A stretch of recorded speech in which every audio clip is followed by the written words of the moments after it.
भुदरगड तालुक्यासाठी जलतरण तलावाची गरज, पालकांची मागणी, मुलांची होते गैरसोय, लोकप्रतिनिधी शासनाचं दुर्लक्ष।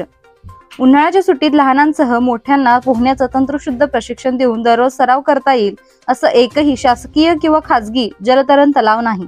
त्यामुळे शिकण्यासाठी आणि पोहणाऱ्यांसाठी वेदगंगा नदी अथवा विहिरींचाच आधार घ्यावा लागत असल्यानं भुदरगड तालुक्यात प्रशस्त जलतरण तलावाची आवश्यकता आहे।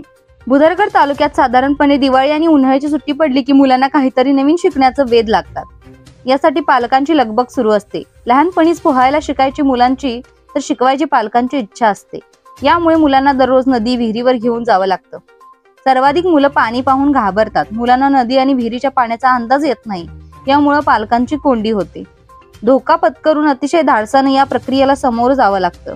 भुदरगड तालुक्यासाठी वेदगंगा नदी जीवनदायिनी ठरली आहे। मात्र नदीतील सततच्या पाणी वापरामुळे पाणी सोडल्यास पाणी पातळी कमी जास्त होत असते। अनेक गावांचं सांडपाणी नदीत मिसळतं। यामुळे नदीत पोहण्यास अडचणी येतात। विहिरीमध्ये पोहताना आतील खोलीचा अंदाज येत नाही। वीज पंपाचा पाण्यात अचानक विद्युत प्रवाह उतरल्यास शॉक लागण्याची भीती असते। विहिरीतील पाईप, दगडे, बांधकाम यापासून धोका होऊ शकतो। तालुक्यात क्रीडा संकुलाचं अस्तित्व फक्त नावाला आहे।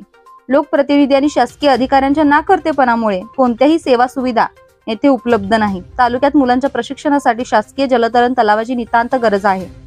जलतरण तलाव झाल्यास लहान मुलांना पटकन तंत्रशुद्ध पद्धतीने पोहण्यास शक्य होईल। याचबरोबर पालकांची चिंता दूर होईल।